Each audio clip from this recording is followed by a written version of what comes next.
नमस्कार मेरे प्यारे साथियों, स्वागत है आप सभी का आपके अपने YouTube चैनल द स्टडी आश्रम TSA परिवार में। दोस्तों, अगर आपको MP टेट वर्ग 3 का कंप्लीट सलेबस चाहिए तो इस चैनल को कर लीजिए सब्सक्राइब। और हम आपको आज चौथा क्लास लेकर के आए हैं EVS का, जो हम एक कंप्लीट क्रैक कोर्स टाइप का लेकर के चल रहे हैं। बिल्कुल थ्योरिकल चीज़ है जो दूसरी जगह हो सकता है कि नहीं मिले आपको इस तरह से। आज हम देखेंगे वनों की सुरक्षा और उसकी आवश्यकता, महत्व, पेड़ पौधे और प्रदूषण का प्रभाव। प्रदूषण का प्रभाव हम अगले लेक्चर में देखेंगे इसको, लेकिन फिलहाल अभी हम भारत में वन के बारे में देखते हैं। वनों की सुरक्षा, उसकी आवश्यकता। वनों की सुरक्षा हमने देखा है, उसमें लास्ट में राष्ट्रीय उद्यान वगैरह, उसके वन्य जीवों का संरक्षण भी है, वनों की सुरक्षा भी है, अभ्यारण्य और राष्ट्रीय उद्यान। तो सबसे पहले देखते हैं शुरुआत कहाँ से होती है भारत में वन की। 5 जून 1972 को स्टॉकहोम में, ये स्टॉकहोम जो है तो स्वीडन में हुआ था। ये 5 जून 1972 को एक सम्मेलन बुलाया गया था। होने वाले विश्व पर्यावरण सम्मेलन में प्रत्येक देश को पर्यावरण मंत्रालय गठन करने के लिए शर्त रखी गई थी। कहाँ रखी गई थी? स्वीडन का एक स्टॉकहोम शहर है, वहाँ पर 5 जून 1972 को ही क्या किया गया, पर्यावरण मंत्रालय बनाने के लिए एक सम्मेलन बनाया गया कि आप पर्यावरण को सुरक्षित रखिए। उस पर विचार किया गया, उस पर बात हुई, उस पर चर्चा परिचर्चा हुई। आगे देखते हैं क्या है इसमें। इसके संदर्भ में प्रत्येक वर्ष में इसके संदर्भ में भारत में कब हुआ? भारत में 1985 में भारत सरकार जो है तो एक पर्यावरण मंत्रालय बनाया गया। कब बनाया गया था पर्यावरण मंत्रालय? 1985 में। भारत में 1985 में बना, जबकि 1972 में स्टॉकहोम स्वीडन में एक पर्यावरण मंत्रालय या सम्मेलन हुआ था 5 जून 1972 को। इसीलिए 5 जून को ही 5 पर्यावरण दिवस हम मनाते हैं। हालांकि ये पूछता है अगर कि पर्यावरण दिवस कब से मनाना शुरू हुआ, तो आप पर्यावरण दिवस बताइएगा। 5 जून 1973 से मनाना शुरू हुआ था, क्योंकि 5 जून 1972 को स्टॉकहोम स्वीडन में एक पर्यावरण सम्मेलन हुआ था। इसके पहले देखते हैं कि हमारे भारत में शुरू हुआ 1985 में। 72 में कहा गया, शर्त रखी गई, लेकिन हमारे भारत में कब शुरू हुआ? 1985 में पर्यावरण मंत्रालय का गठन हुआ। और गठन क्यों हुआ था? क्योंकि हमारे भारत में, हमारे मध्य प्रदेश भोपाल में भोपाल गैस त्रासदी हुई थी 1984 में 2-3 दिसंबर को, तभी पर्यावरण मंत्रालय गठन करने की बात कही गई थी। अन्यथा अभी भी हो सकता है कि नहीं होता। ये बहुत बड़ी महामारी त्रासदी आई थी भोपाल में। मिथाइल आइसोसाइनेट गैस MIC का रिसाव हुआ था। 1987 में भारतीय सर्वेक्षण संस्थान की स्थापना की गई। कहाँ की गई थी? देहरादून, उत्तराखंड में। कब की गई थी? 1987। भारतीय सर्वेक्षण संस्थान की स्थापना कब हुई थी? भारतीय सर्वेक्षण संस्थान की स्थापना देहरादून में 1987 में की गई। यह संस्थान प्रत्येक 2 वर्ष में क्या करता है? प्रत्येक 2 वर्ष में भारत राज्य वन सर्वेक्षण रिपोर्ट प्रस्तुत करता है। IFSR, Indian forest state report. IFSR क्या करता है? इंडियन स्टेट फॉरेस्ट रिपोर्ट क्या करता है? ये माफ़ करिएगा, यहाँ पे IFSR लिखा है लेकिन यहाँ पे ISFR होगा, इंडियन स्टेट फॉरेस्ट रिपोर्ट होगा। ये वर्तमान में जो है तो प्रत्येक 2 वर्ष में ये क्या करता है? फॉरेस्ट रिपोर्ट प्रस्तुत करता है। ये कब बनाया गया था? देहरादून में 1987 में। इंडियन भारतीय सर्वेक्षण संस्थान। भारत में कुल जो है तो कितना प्रतिशत है? भारत में 24.2% है। अभी लास्ट में 2017 में 15वीं रिपोर्ट प्रस्तुत की गई थी। प्रकाश जावड़ेकर पर्यावरण मंत्रालय के मंत्री हैं। भारत में कुल कितना है? 24.2% भारतीय वन, कुल भूभाग का ये वन है। और भारत में सबसे अग्रणी राज्य जो है तो मध्य प्रदेश है, 30 दशमलव कुछ प्रतिशत। मध्य प्रदेश में 30 दशमलव कुछ प्रतिशत क्या है? मध्य प्रदेश में जंगल है। जबकि और उसके बाद फिर अरुणाचल प्रदेश है। वहीं प्रतिशत के आधार पर देखें तो मिजोरम, प्रतिशत के आधार पर कौन है? मिजोरम है। 24% भारत में वन है, 24%। अभी ये अपडेटेड चीज़ है, 24.2% है। ये कुल भूभाग का ये वनावरण है। वृक्षावरण अलग चीज़ है। वो वृक्षावरण अगर पूछता है तो वो 25% है। मध्य प्रदेश में कितने प्रतिशत है? मध्य प्रदेश में 30% है। होना कितना प्रतिशत चाहिए? सभी भूभाग का ये जो स्टॉकहोम 1972 में हुआ था 5 जून को, उसमें ये शर्त रखी गई कि कुल भूभाग का कम से कम 1/3 33% जंगल या वन होना चाहिए हर जगह। मतलब 33% होना चाहिए। मध्य प्रदेश में जो है तो कितना है? 30% है। प्रतिशत के आधार पे कितना है? सबसे ज़्यादा कहाँ है? मिजोरम में है। फिर अरुणाचल प्रदेश में 19% है। अब देखिएगा इसमें मध्य प्रदेश में 30 है, भारत में 24% है। मध्य प्रदेश में 30% होना कितना प्रतिशत चाहिए? 33% होना चाहिए। प्रतिशत के आधार पर अगर देखेंगे, ये तो हमारे यहाँ क्षेत्रफल में सबसे ज़्यादा मध्य प्रदेश में है, प्रतिशत के आधार पर देखें तो मिजोरम में सबसे ज़्यादा है, 86% जंगल है। सबसे कम कहाँ है? तो सबसे कम अगर पूछता है तो आप बताइएगा, पंजाब में है सबसे कम, वहाँ पर ज़्यादातर जो है तो जंगल बहुत कम है, और ये हरियाणा पंजाब की बात है। मिजोरम में सबसे ज़्यादा है, वही मिजोरम जो पूर्वांचल एरिया में है, जहाँ त्रिपुरा, मिजोरम। अरुणाचल प्रदेश में 79% है, और केंद्र शासित प्रदेश में 90% है। राज्य पूछता है अगर तो मध्य प्रदेश में 30% है, सबसे ज़्यादा। फिर प्रतिशत के आधार पे मिजोरम में है। अगर केंद्र शासित प्रदेश पूछता है, वो भी प्रतिशत के आधार पे, तो सबसे ज़्यादा केंद्र शासित प्रदेश लक्षद्वीप में है। लक्षद्वीप वही जो अरब सागर में है अपना, 8 डिग्री चैनल के नीचे ये बनता है। भारत में मैंग्रोव वन 6551 वर्ग किलोमीटर है। मैंग्रोव वन जो है तो कहाँ मिलता है? पश्चिम बंगाल में मैंग्रोव वन है। पूर्वोत्तर में भारत देश के 1/4 हिस्सा कवर करता है। किसका? पूर्वोत्तर भारत, मतलब पूर्वांचल एरिया की बात करते हैं यहाँ पर। पूर्वोत्तर भारत मतलब होता है नॉर्थ ईस्ट फ्रंट एरिया, नेफा जिसे हम कह सकते हैं, जहाँ अरुणाचल प्रदेश, नागालैंड, मणिपुर, मिजोरम, असम, मेघालय। मेघालय में एक खासी, गारो, जयंतिया एक पहाड़ियाँ मिलती हैं जहाँ सबसे ज़्यादा बारिश होती है, चेरापूंजी। वहीं पे बारिश आकर के संघनन करके वहाँ से मानसून निकल नहीं पाता, वहाँ पर सबसे ज़्यादा बारिश होती है। संयुक्त राज्य द्वारा स्थापित खाद्य एवं कृषि संगठन। संयुक्त राज्य द्वारा क्या है? खाद्य एवं कृषि संगठन की स्थापना की गई थी। कब की गई थी? 16 अक्टूबर 1946 को। इसीलिए इसका जो है 16 अक्टूबर को विश्व खाद्य दिवस मनाया जाता है। संयुक्त राष्ट्र संघ द्वारा क्या किया गया था? खाद्य एवं कृषि संगठन, जिसे FAO फूड एग्रीकल्चर ऑर्गेनाइजेशन कहा गया था। इसी के तहत जो है तो विश्व भुखमरी सूचकांक भी जारी किया जाता है, जिसमें भारत का लगभग 103वां स्थान था। कुल 119 देशों में भारत का इतना, मतलब जितने ही नीचे चला जाए उतनी ही खराब स्थिति है। तो FAO के प्रत्येक 5 वर्षों के अंतराल में ग्लोबल फॉरेस्ट रिसोर्स असाइनमेंट नामक एक रिपोर्ट प्रस्तुत करता है।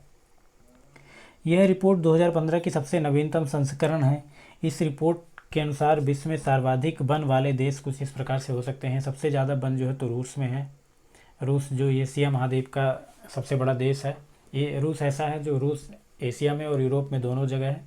इसके बाद ब्राज़ील है, जो आपको दक्षिणी अमेरिका मिलेगा। ये भूमध्य रेखा हो सकती है ऐसे, भूमध्य रेखा ये बीच में ऐसे बनेगी, और यहाँ पे जो है तो ब्राज़ील मिलता है। फिर कनाडा यहाँ पे उत्तरी अमेरिका में मिलता है। उत्तरी अमेरिका में उत्तर की ओर कनाडा है, जो सर्वाधिक वन वाला क्षेत्र है। सर्वाधिक जो है वन कहाँ मिलता है? रूस में। उसके बाद ब्राज़ील। तो प्रत्येक 5 वर्ष के अंतराल में क्या करता है? FAO एक रिपोर्ट प्रस्तुत करता है। हमारे यहाँ जो इंडियन फॉरेस्ट रिपोर्ट, भारतीय वन सर्वेक्षण जो है तो 2 वर्ष के अंतराल में 1987 में देहरादून में बना था। FAO फूड एग्रीकल्चर ऑर्गेनाइजेशन 1946 में बना था। ये स्विट्जरलैंड में है, इसकी स्थापना की गई थी शायद।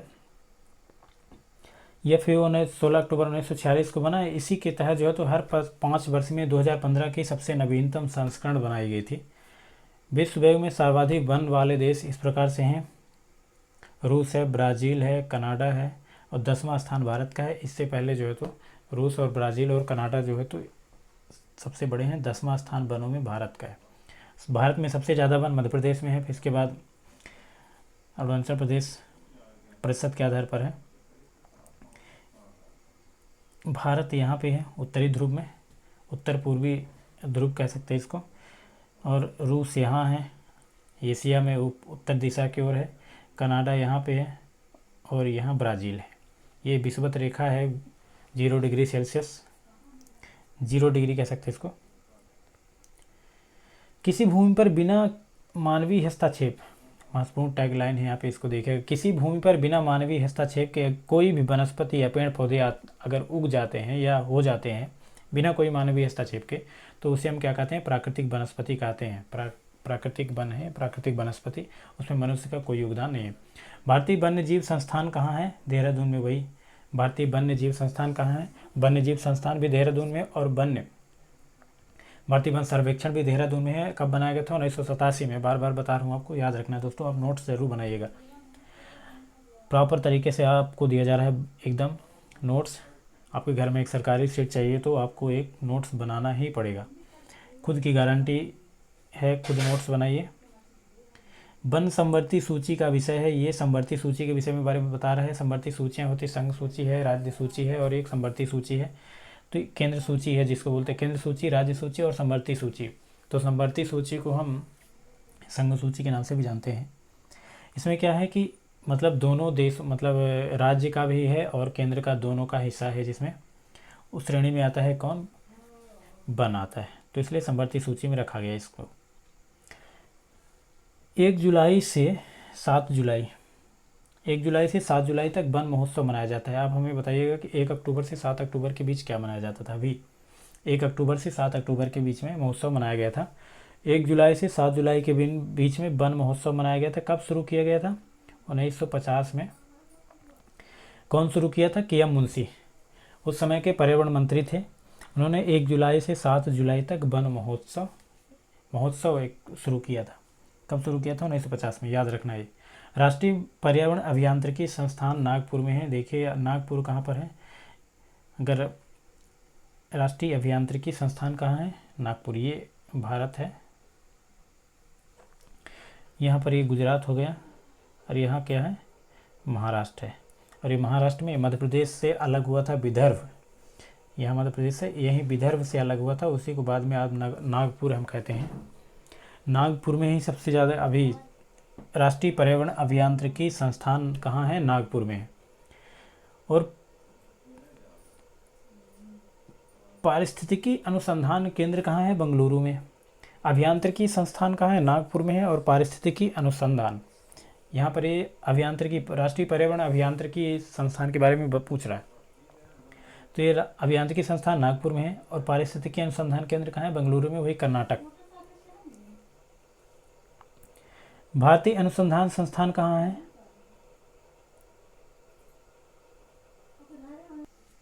तो अभियांत्रिकी संस्थान कहाँ है? नागपुर में है। अभियांत्रिकी संस्थान कहाँ? नागपुर, ये महाराष्ट्र में है। और वहीं पारिस्थितिकी यानी इकोलॉजी सिस्टम, इकोसिस्टम जो जिसको कहते हैं इकोलॉजी, तो 1969 में आया था, अर्नेस्ट हैकल ने दिया था। वहीं पारिस्थितिकी तंत्र की बात करें तो 1935 में आया था, एजी टांसले ने दिया था। कब दिया था? 1935 में, एजी टांसले। माफ करिएगा, 1869 है ये। इकोलॉजी कब आया था? 1869 में आया था। 1935 में क्या आया था? इकोसिस्टम यानी पारिस्थितिकी तंत्र, और इकोलॉजी मतलब पारिस्थितिकी। तो भारतीय अनुसंधान संस्थान कहाँ है? देहरादून में। देहरादून में भारतीय अनुसंधान संस्थान है, भारतीय सर्वेक्षण संस्थान है और एक और यहाँ पे भारतीय वन्यजीव संस्थान है। राष्ट्रीय पर्यावरण अभियांत्रिकी कहाँ है? नागपुर में है। और वहीं पारिस्थितिकी अनुसंधान केंद्र बेंगलुरु में है। और भारतीय अनुसंधान संस्थान कहाँ है? देहरादून में, उत्तराखंड वाला। आगे देखते हैं कि क्या है इसमें। हम एमपी टेट वर्ग 3 का सिलेबस लेकर के चल रहे हैं दोस्तों, उसको आपको देखना है। भारत की प्रथम वन नीति कब आई थी? 1896 में आई थी। फिर उसके बाद दूसरी वन नीति आई 1952 में। 1952 में इसके स्वतंत्र भारत की प्रथम वन नीति भी किसे कहा जाता है? अगर पूछता है कि स्वतंत्र भारत की प्रथम वन नीति कब आई थी, तो 1952 में ही होगा। और वहीं फिर से तीसरी वन नीति आई 1988 में।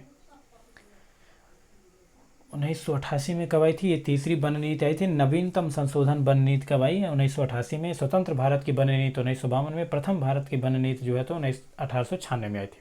1896 याद रखना, फिर 1952 याद रखना, फिर 1988 भारतीय वन नीति के समय इसी में रखा गया था। ये 1952 में ही बताया गया था कि वन किस प्रकार से होना चाहिए। जो पर्वतीय क्षेत्र हैं वहाँ 60% होना चाहिए। जो मैदानी क्षेत्र हैं, मैदानी क्षेत्र में कितना होना चाहिए?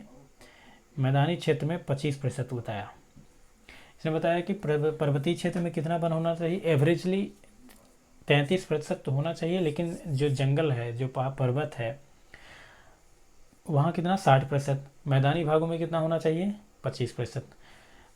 पर्वत और पठार दो होते हैं, आप बताइएगा। पर्वत वो होते हैं जिसका आकार इस तरह से होता है, और पठार जो होता है तो कुछ क्षेत्र में जा करके ऐसे फिर वो समतल हो जाता है ऐसे, मतलब ये वाला भाग जो है तो ये कैमोर पहाड़ जो है वो समतल, ऊपर जा कर के समतल हो जाते हैं, वो पहाड़ नहीं वो पठार है। पर्वत और पठार में यही अंतर है कि जो चौकोरे नुकीले वाले होते हैं वो क्या होते हैं, पर्वत होते हैं, और पठार जो होता है तो ऊपर समतल होता है। तो 1896 में पहली बननीति, फिर 1852 में दूसरी बननीति, फिर 1988 में तीसरी बननीति आई थी। क्षेत्र के अनुसार 33% पर वन होना चाहिए। कब कौन निर्धारित किया था? 1972 में स्वीडन में स्टॉकहोम में पर्यावरण मंत्रालय सम्मेलन हुआ था, एक पर्यावरण सम्मेलन। उसमें कहा गया कि 33% भाग पर पर्यावरण वन होना चाहिए, पर्यावरण को संतुलित बनाए रखने के लिए।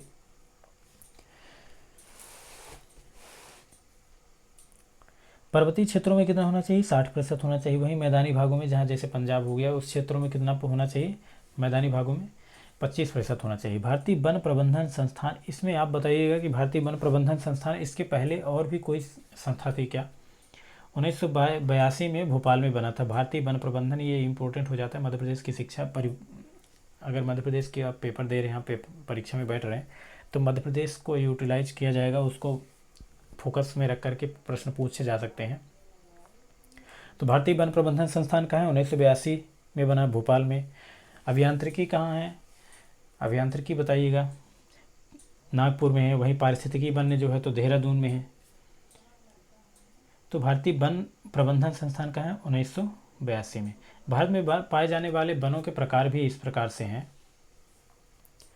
भारत में पाए जाने वाले वन के प्रकार, वन कितने प्रकार से हैं? भारत में वन मुख्य रूप से बांटे गए मिट्टी और जलवायु की भिन्नता के आधार पर 5 प्रकार से बांटा गया। देखिएगा, मिट्टी एवं जलवायु भिन्नता के कारण भारत में वन कितने प्रकार से हैं? 5 प्रकार से हैं।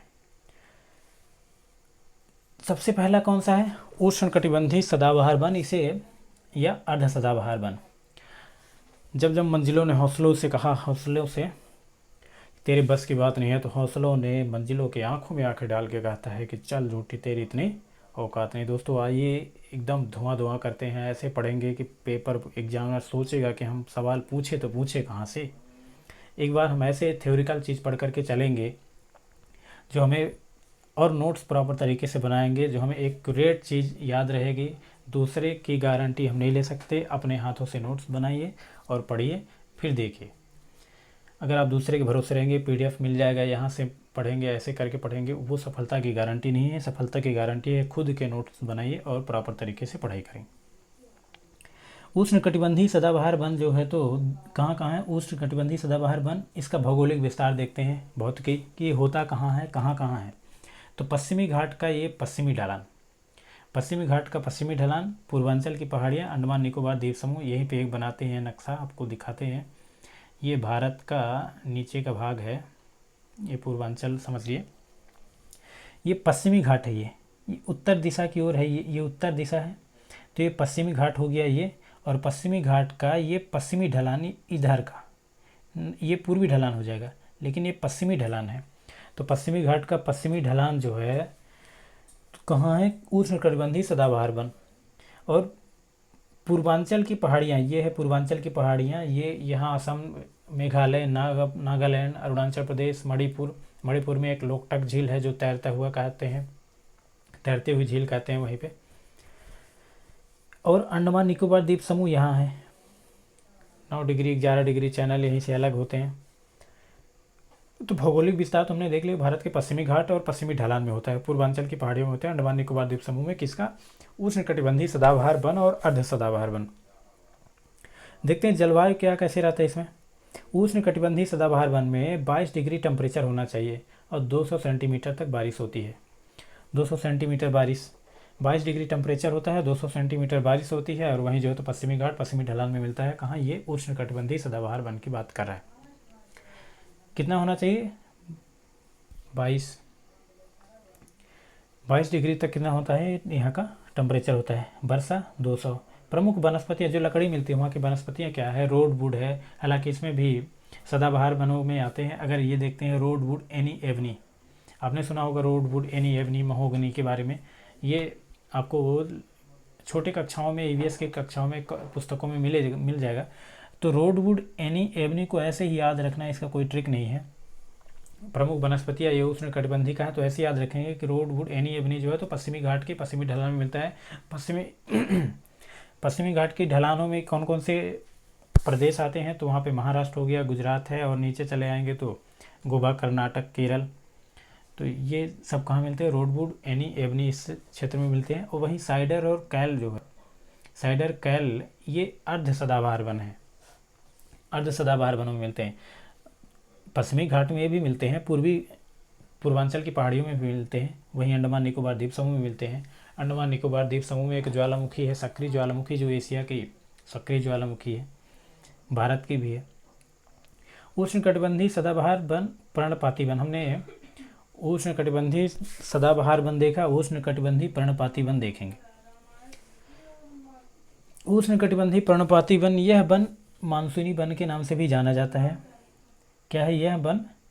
मानसूनी वन के नाम से भी जाना जाता है। इसी प्रकार के वन भारत में सर्वाधिक पाए जाते हैं। उष्णकटिबंधीय सदाबहार वन पश्चिमी घाट के पश्चिमी ढलान में और पूर्वांचल की पहाड़ियों में और अंडमान निकोबार द्वीप समूह में मिलते हैं।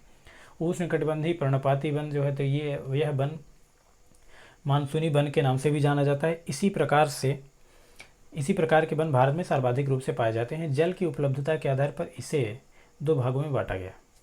उष्णकटिबंधीय पर्णपाती वन के बारे में बताया कि इसे जल की उपलब्धता के बारे में कि आर्द्र है, ज़्यादा नम है या फिर शुष्क है। तो आर्द्र पर्णपाती वन में क्या है, आर्द्र पर्णपाती वन और शुष्क पर्णपाती वन। आर्द्र पर्णपाती वन के बारे में क्या बताया, इसका भौगोलिक विस्तार कहाँ से कहाँ तक है। हिमालय का गिरिपद क्षेत्र, पूर्वांचल की पहाड़ियाँ और पश्चिमी घाट का पूर्वी ढलान। देखिए, उष्णकटिबंधीय सदाबहार वन में पश्चिमी घाट का पश्चिमी ढलान था, और ये आर्द्र पर्णपाती वन जो है तो ये उष्णकटिबंधीय पर्णपाती वन 2 प्रकार से होते हैं। एक आर्द्र पर्णपाती वन जिसमें नमी हो, एक शुष्क पर्णपाती वन जिसमें नमी नहीं, सूखा हो। तो भौगोलिक विस्तार जो है आर्द्र पर्णपाती वन का कहा क्या है, हिमालय का गिरिपद, वही जो जम्मू कश्मीर से लेकर के यहाँ तक आता है। माफ़ करिएगा, ये डिवाइस है अपने आप चलता रहता है इसमें। तो नाम दफा तक अरुणाचल प्रदेश तक ये यहाँ तक आता है, और यहाँ से शुरू होता है जम्मू कश्मीर से। तो ये हिमालय है। हिमालय के क्या होते हैं, ये हिमालय के गिरिपद क्षेत्र में कौन सा वन है, आर्द्र पर्णपाती वन।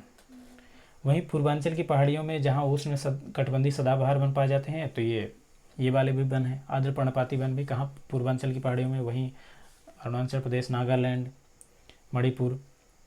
और पश्चिमी घाट का ये पूर्वी ढलान है, ये पश्चिमी ढलान नहीं है, ये भारत है और ये पश्चिमी घाट है। इसका ये पूर्वी ढलान ये है, पश्चिमी ढलान ये है, तो ये पूर्वी ढलान का है। आर्द्र पर्णपाती वन कहाँ है, पूर्वी ढलान में। हमने भौगोलिक विस्तार देखा इसका। जलवायु के बारे में देखते हैं, तो यहाँ पे 25 डिग्री टेम्परेचर आता है, उसमें 22 डिग्री था, इसमें 25 डिग्री। 22 डिग्री किस में था, उष्णकटिबंधीय सदाबहार वन में।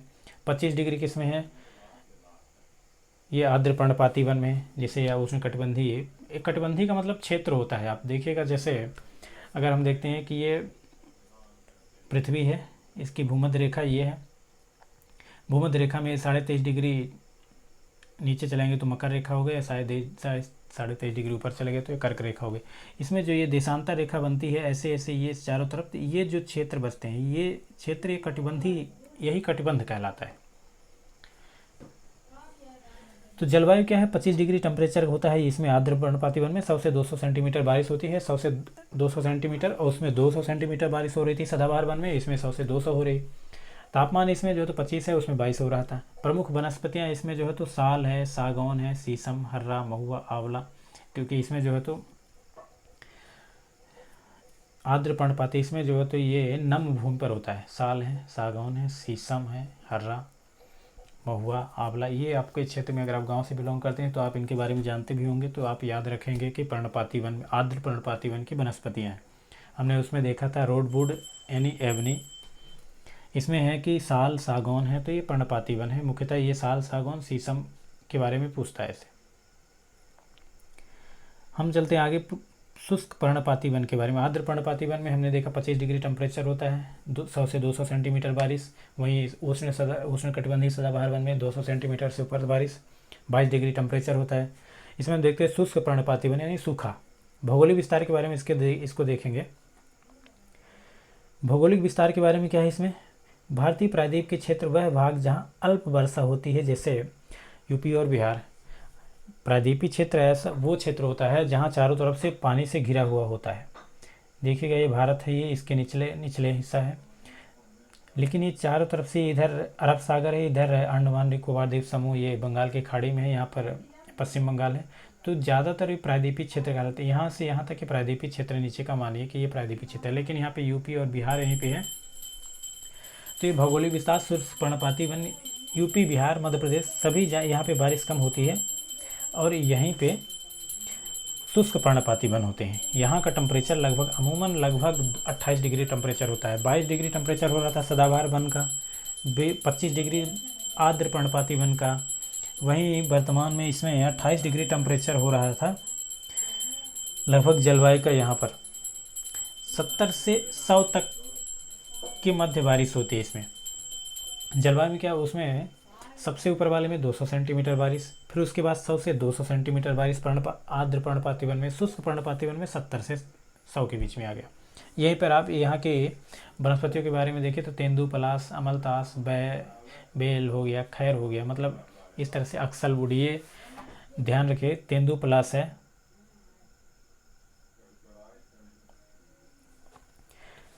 प्रमुख वनस्पतियाँ कौन कौन सी हैं, तेंदू, पलाश, अमलतास, बेल। हमने देखा था पहले रोडवुड यानी एबनी, और फिर एक सैल और कैल करके था। वहीं इसकी जो है तो तेंदू पलाश है, अमलतास है, और ये शुष्क पर्णपाती वन का। वहीं आर्द्र पर्णपाती वन का देखेंगे तो साल, सागौन, शीशम, महुआ, आंवला उसमें था आर्द्र पर्णपाती वन में। शुष्क पर्णपाती वन में तेंदू पलाश है, अमलतास है, बेल, अक्सलवुड।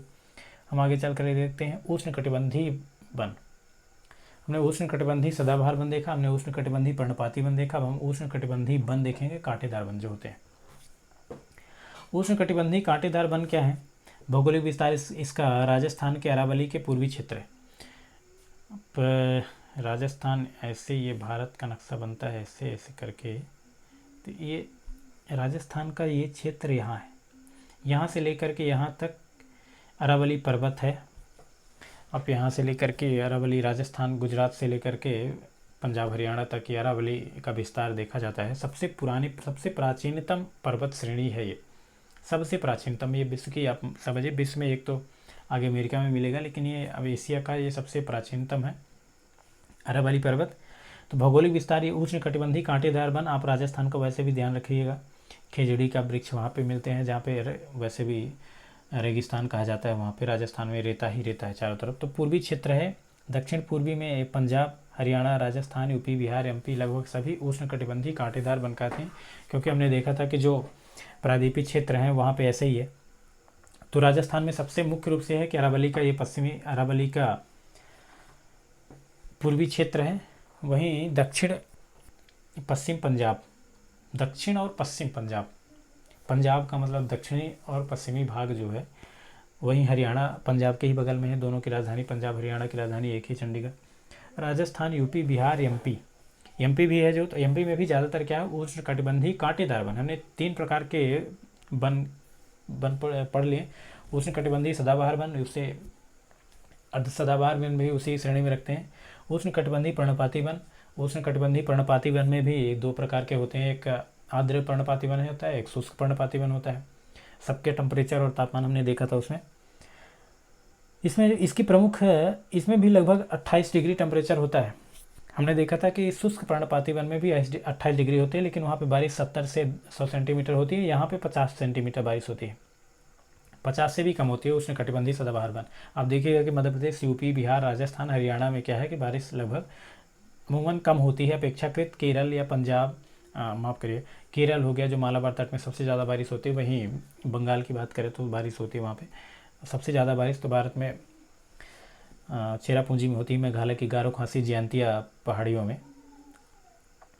इसकी प्रमुख वनस्पतियाँ देखिए, ये बबूल है, खजूर है, खेजड़ी है, नीम है, ये बिना पानी के भी उगते हैं। ये अब राजस्थान में देखिए, राजस्थान के खेजड़ी के पेड़ से ही तो शुरू हुआ था एक आंदोलन। कौन सा आंदोलन था आप बताइएगा हमें? एपिको आंदोलन था क्या? एपिको आंदोलन तो कर्नाटक से शुरू हुआ था। एपिको आंदोलन कहाँ से हुआ था? कर्नाटक से शुरू हुआ था, पांडुरंग हेगड़े ने किया था। खेजड़ी से वहाँ राजस्थान से कौन शुरू हुआ था? बिश्नोई आंदोलन शुरू हुआ था। कहाँ से? राजस्थान से। इसी पेड़ को बचाने के लिए खिजड़ी गांव से शायद हुआ था। तो ये प्रमुख वनस्पतियाँ क्या है? बबूल है, खजूर है। इसके पहले वाले में कौन कौन सी वनस्पतियाँ थी? हमने देखा था उष्णकटिबंधीय शुष्क पर्णपाती वन, उसमें भी लगभग यही है।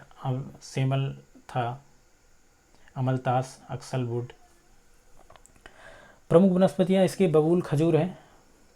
पर्वतीय वन के बारे में देखते हैं कि क्या है पर्वतीय वन।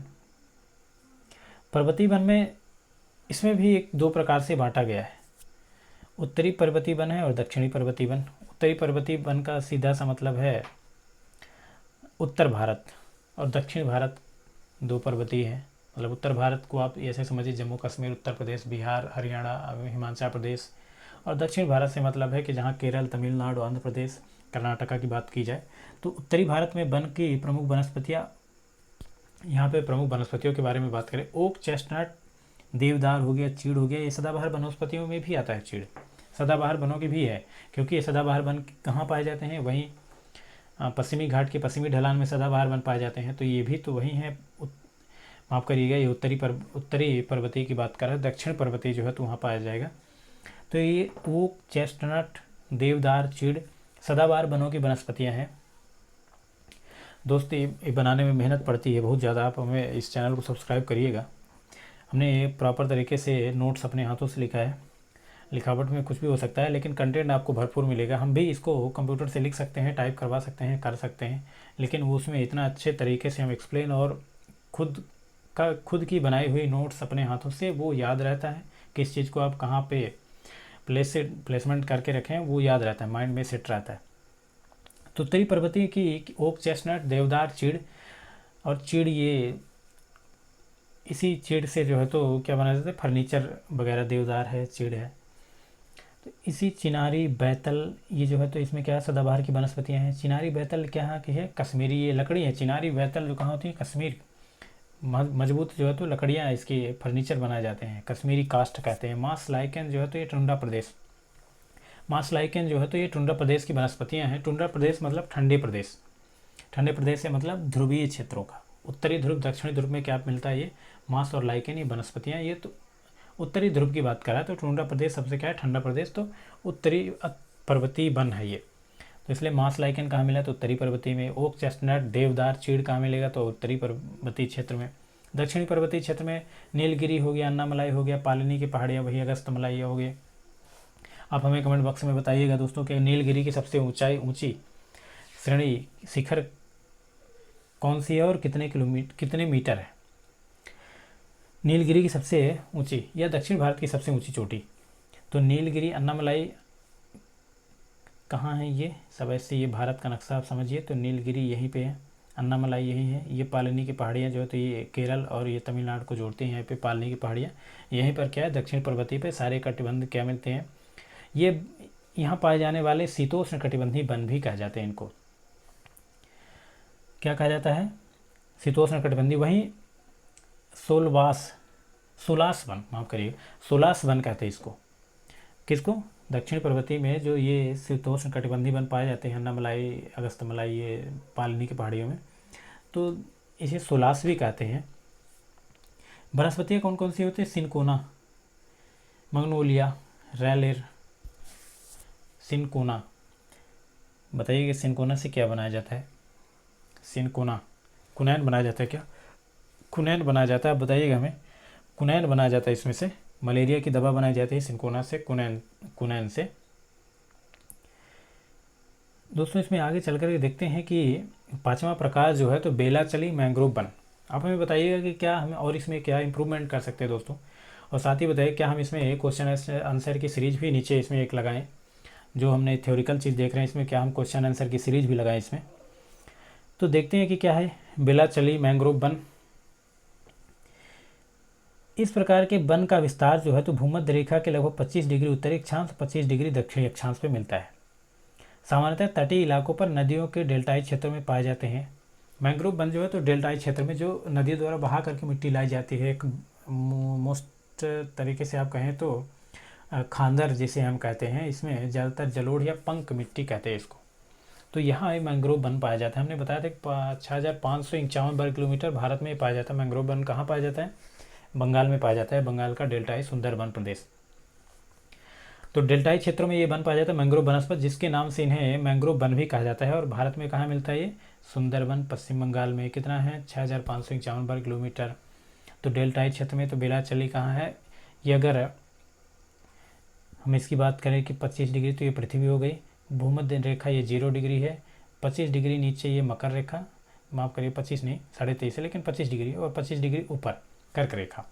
तो ऊपर और नीचे ये दोनों क्षेत्र क्या है? यहाँ पर ज़्यादातर मैंग्रोव वन पाए जाते हैं। ज़्यादातर जो है तो ब्राज़ील में मिलता है। आर्द्र भूमि के बारे में हम देखते हैं। आर्द्र भूमि का मतलब होता है नम भूमि। एक रामसर सम्मेलन हुआ था ईरान में, जहाँ आर्द्र भूमि नम भूमि के बारे में एक विषय रखा गया, इसके संरक्षण की बात कही गई। आर्द्र भूमि से तात्पर्य है स्थल खंड के उस हिस्से से। आर्द्र भूमि का मतलब है स्थल खंड के उस हिस्से से जहाँ वर्ष के 8 माह तक की जल की उपलब्धता हो। जहाँ 8 महीने तक हमेशा पानी जमा हुआ हो या दलदल हो, नम भूमि हो, वो क्या होते हैं? जलखंड के बीच का संक्रमण क्षेत्र होता है, उसे हम क्या कहते हैं? नम भूमि, आर्द्र भूमि, रामसर भूमि। इसके विभिन्न इस प्रकार से ये नम भूमि जो है तो प्रवासी पक्षियों के लिए बहुत महत्वपूर्ण है। प्रवासी पक्षी जो होते हैं एक स्थान से दूसरे स्थान से पलायन करते हैं। आप बताइएगा कि रूस से प्रवासी पक्षी दक्षिण भारत में कौन कौन से प्रवासी पक्षी आते हैं? आप सर्च करिएगा, फिर कमेंट बॉक्स में बताइएगा हमें। इसलिए संरक्षण हेतु 2 फरवरी 1971 को ईरान के शहर रामसर में एक सम्मेलन बुलाया गया। इसे आर्द्र भूमि या नम भूमि या रामसर कहा जाता है। क्या कहा जाता है? आर्द्र भूमि, नम भूमि, रामसर। कब बुलाया गया था? इसीलिए 2 फरवरी को आर्द्र भूमि दिवस भी मनाया जाता है, रामसर दिवस। आर्द्र भूमि, नम भूमि, रामसर दिवस कुछ भी पूछ सकता है। 2 फरवरी 1971 को 1972 में 5 जून 1972 को स्टॉकहोम सम्मेलन हुआ था। कहाँ हुआ था? स्वीडन, स्टॉकहोम में। तभी से पर्यावरण के बारे में बात की गई थी। तो विश्व में 2223 है, वहीं भारत में 28 भूमियाँ हैं। ये इसमें रामसर भूमि के जो दलदल आप कह सकते हैं, भारत में दलदल हैं कुछ। भारत के इसका देखते हैं कि भारत में कितनी इस प्रकार से दलदल भूमियाँ हैं। सबसे पहले देखते हैं कि अपने मध्य प्रदेश, क्योंकि हमने मध्य प्रदेश के पेपर को टारगेट करके चल रहे हैं। वैसे तो ये पूरा जीके का है, आप कहीं भी पढ़ें, सी टेट हो, यूपी टेट हो, रीट हो, एस टेट हो, बी टेट हो, बिहार का, पंजाब का, हिमाचल प्रदेश का, कहीं का, ये सारे हर जगह यही आता है। फोकस करें सी टेट का। मध्य प्रदेश एमपी टेट के बारे में हम बात कर रहे हैं तो हम भोजताल झील कहाँ है? ये भोपाल में है। ये क्या है? रामसर। ये हो सकता है कि आपके कुछ पेपर में छपे, हो सकता है कि आपको इस बार पेपर में ऐसे छपा मिले। ये रामसर भूमि जो है तो मध्य प्रदेश में कहाँ है? तो भोपाल में। एक 1982 में वन प्रबंधन समिति बनी थी। कहाँ? भोपाल में ही। कब बनी थी? 1982 में भोपाल में ही बनी थी। वन प्रबंधन जैसे ही दिखे वन के लिए तो आप सीधे मारिए भोपाल,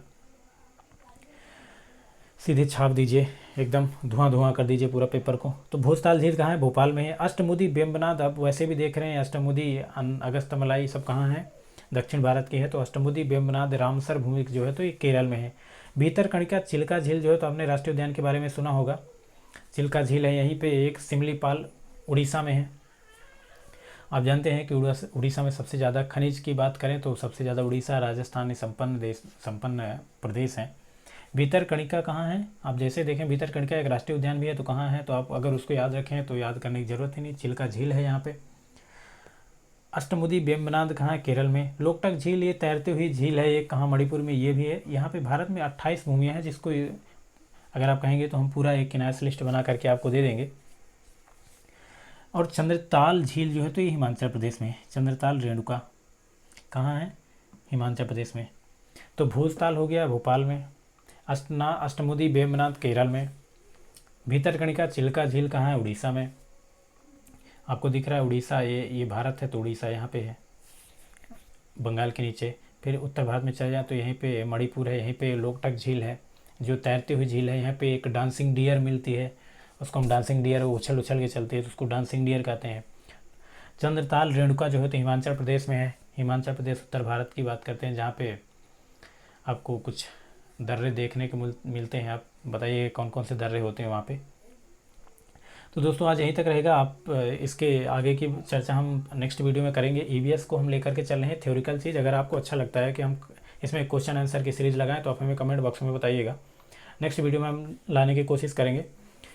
वैसे तो पूरा ये कंप्लीट एमपी टेट के लिए फोकस है, लेकिन ये एमपी टेट में ही नहीं आएगा, हर जगह यही सिलेबस लगभग सीटेट में भी यही, यूपी टेट हर जगह है। तो आप बताइएगा अगर इसमें कोई मिस्टेक है तो आप हमें बताइए कि कौन सा इसमें हम और इम्प्रूवमेंट कर सकते हैं। दोस्तों मस्त रहिए, स्वस्थ रहिए, पढ़ते रहिए बिना टेंशन के, प्रसन्नचित आह्लादित रहिए। Bye bye, have a nice day.